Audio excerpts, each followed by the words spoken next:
नमस्कार मित्रों, स्वागत है आप सभी का आपके अपने YouTube चैनल पे। तो दोस्तों देखिए, जिस तरह से अपन ने सुना था कि सीईटी होने वाला है इंडिया में, भविष्य में सीईटी होगा। सीईटी मतलब कॉमन एंट्रेंस टेस्ट, जिसके द्वारा एक ही बार आपको सीईटी देना है और उसके मार्क्स के आधार पर आपको सरकारी नौकरी मिलनी थी। उसी तरह से आज दिनांक 23 जून 2021 को राजस्थान में भी ये नोटिस आ गया है। यहाँ पे जो अधीनस्थ बोर्ड जितनी भी परीक्षाएं आयोजित करवाता है उनके लिए अब भविष्य में सीईटी यहाँ पे आयोजित होगा। सीईटी क्या है, इसकी विस्तार से चर्चा करेंगे वीडियो में। दोस्तों पहले मैं आपको बता दूं, थोड़ी सी जानकारी दूं कि जो 3600 ग्रेड पे तक की जो जॉब होती है, 3600 ग्रेड पे से जो कम की जो जॉब्स होती हैं, जैसे एलडीसी, पटवार, ग्राम सेवक, जूनियर इंजीनियर, अकाउंटेंट वगैरह, ये सारी अधीनस्थ बोर्ड यहाँ पे आयोजित कराता है, जिसका नाम पहले आरएमएसएस था, अभी इसका नाम है RSSB, Rajasthan staff selection board, Rajasthan कर्मचारी चयन बोर्ड, ये इसका नाम है। ये परीक्षाएं आयोजित करवाता है। तो अभी वर्तमान में आरएसएसबी यानी कि राजस्थान कर्मचारी चयन बोर्ड जो है निम्नलिखित परीक्षाएं आयोजित करवाता है। जैसे जिलादार हो गई, जो इंजीनियरिंग में सबॉर्डिनेट सर्विस है वो उसकी बात कर रहे हैं। जैसे इंजीनियरिंग किया हुआ बंदा अगर जैसे एएन बनता है तो वो आरपीएससी वो एग्ज़ाम कराएगी, एएन बनता है। लेकिन अगर वो जूनियर इंजीनियर बनता है तो यहाँ पे उसको जिलादार इस पोस्ट को नाम दिया गया। तो इस तरह की परीक्षाएं आरएसएस भी करवाता है। यहाँ पे टीआरए होगी, तहसील रेवेन्यू अकाउंटेंट, जूनियर अकाउंटेंट, ये सभी 3600 ग्रेड पे की जॉब्स हैं। टैक्स असिस्टेंट 2800 ग्रेड पे की जॉब है।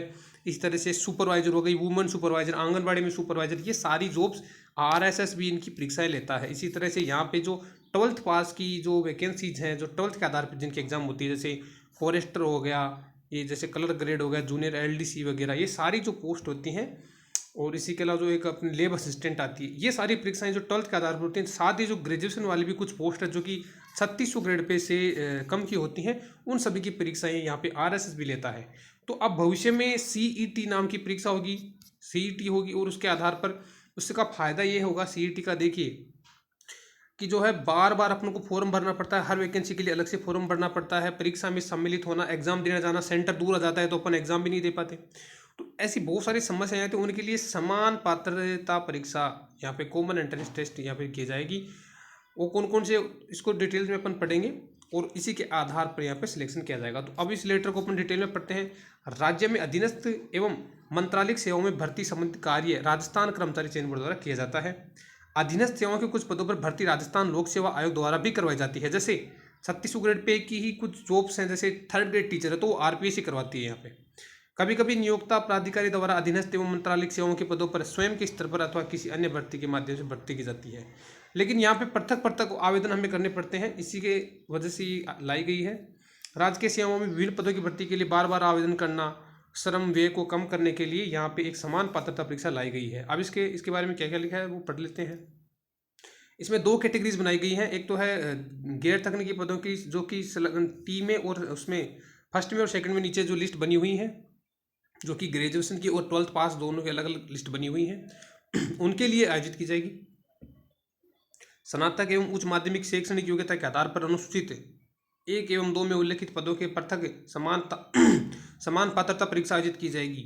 समान पात्रता परीक्षा का आयोजन राजस्थान कर्मचारी चयन बोर्ड आरएसएसबी द्वारा किया जाएगा। बोर्ड द्वारा इस परीक्षा का आयोजन सामान्यतः वर्ष में एक बार किया जाएगा।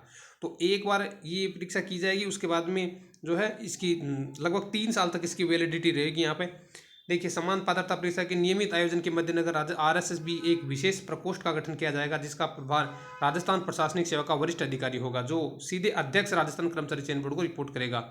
इस प्रकोष्ठ द्वारा केवल समान पात्रता परीक्षा के आयोजन का ही कार्य किया जाएगा, जिसके अधीन विशेष रूप से 3 और भाग 1 परीक्षा अनुसंधान एवं सामग्री विकास और नंबर 3 समन्वय स्थापित किए जाएंगे। सीईटी के बारे में कुछ और लिखा है कि सीईटी सब अभ्यर्थियों के अंकों को सार्वजनिक किया जाएगा। इस परीक्षा में तो कोई न्यूनतम उत्तीर्ण अंक नहीं होंगे, बल्कि पद विशेष की भर्ती के समय इस परीक्षा के प्राप्त अंकों के आधार पर अभ्यर्थियों से आवेदन आमंत्रित, यानी कि परीक्षा एक बार होगी, फिर जो आपका जो रिजल्ट होगा, आपकी जो मेरिट में जो अंक होंगे, उसी के आधार पर आपको भर्ती किया जाएगा। उसी के अंकों के आधार पर आपकी जो है आपसे फॉर्म मांगा जाएगा और फिर आपका सिलेक्शन होगा। मतलब एग्जाम वगैरह नहीं होगी इसमें। समान पात्रता परीक्षा में अर्जित अंकों की वैधता अवधि 3 वर्ष रहेगी। एक बार एग्जाम लगने के बाद आप उन अंकों को 3 वर्ष तक काम में ले सकते हैं। कोई भी अभ्यर्थी परीक्षा में एक बार अर्जित अंकों के आधार पर, अन्यथा पात्र होने पर 3 वर्ष तक संबंधित पदों के लिए आवेदन हेतु पात्र माना जाएगा। यानी कि मान लीजिए अगर आपने सीईटी दे ली, इस साल की 2022 की सीईटी दी है, तो आप 2025 तक जितनी भी वैकेंसीज आती हैं एलडीसी पटवार ग्राम से, उन सभी के लिए आप अप्लाई कर सकते हैं। उसी के अंकों के आधार पर आपको बार बार वो एग्जाम देने की जरूरत नहीं है। परीक्षा में बैठने हेतु अवसरों की कोई सीमा नहीं होगी, मतलब आप अगर हर साल भी अगर ये एग्जाम होती है तो आप हर साल दे सकते हो, बार बार एग्जाम दे सकते हो। आयु संबंधी अन्य पात्रता के आधार पर कोई भी अभ्यर्थी अपनी रैंकिंग अंक सुधार हेतु कितनी ही बार सीईटी दे सकता है। कहने का मतलब है कि आपकी एज और ये कोई मैटर नहीं करती, आप सीईटी ज़्यादा से ज़्यादा बार देवें और अपने अंकों में सुधार करें, उसी के आधार पर आपको जॉब मिलनी है। तो दोस्तों यहाँ पे सीईटी लाई जा रही है। इसके अलावा सीईटी की और भी चीज़ें यहाँ पे बताई गई हैं कि समान पात्रता परीक्षा, बल्कि इस परीक्षा के आधार पर किसी भी पद भर्ती के लिए अभ्यर्थी को बार बार आवेदन नहीं करना पड़ता। एक बाह्य पंजीयन, वन टाइम रजिस्ट्रेशन के आधार पर सर्जित यूनिक पहचान संख्या के माध्यम से आवेदन संभव हो सके। एक बार ये पंजीयन, वन टाइम रजिस्ट्रेशन की व्यवस्था के संबंध में राजस्थान लोक सेवा आयोग, राजस्थान कर्मचारी चयन बोर्ड एवं सभी नियुक्त अधिकारियों अन्य भर्ती एजेंसियों के मध्य समन्वय द्वारा इसे रूप से विकसित किया जाएगा। संलग्न अनुसूचियों में वर्णित पदों की भर्ती में सीईटी का प्रावधान संबंधित सेवा नियमों में करने एवं इसके नियम बनाने का कार्य कार्मिक विभाग द्वारा किया जाएगा, जिसके 50 सीईटी का आयोजन किया जाएगा। ये डीओपी का काम होगा। तो दोस्तों यहाँ पे ये जो लिस्ट दी हुई है इसको एक बार फिर से देख लेते हैं। जो ग्रेजुएट्स होंगे उनके लिए जो है ये अलग अलग रूल्स बने हुए हैं। इन रूल्स के अंडर में ये जो है वैकेंसियाँ बार बार ये निकाली जाती है, जैसे टीआरए, टैक्स असिस्टेंट।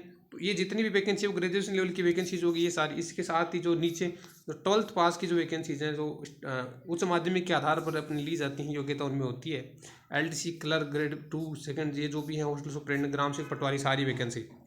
अभी तो जैसे पटवार वगैरह ग्राम सेवक में ये पटवारी और उनमें ग्राम सेवक में ये ग्रेजुएशन कर दी गई है, पहले 12th पास थी। यहाँ पे देखिए वीडियो को ग्राम सेवक बोलते हैं, पटवारी, इन दोनों में ये ग्रेजुएशन हो गई है। तो इस प्रकार से सीईटी आयोजित होगी दोस्तों। और सीईटी के संबंध में आगे विस्तार से इसमें एग्जाम में क्या क्या आएगा उसके लिए ये जो बोर्ड है आगे नोटिफिकेशन जारी करेगा। दोस्तों इस तरह के एजुकेशन रिलेटेड न्यूज़ के लिए चैनल को सब्सक्राइब जरूर कीजिए। धन्यवाद।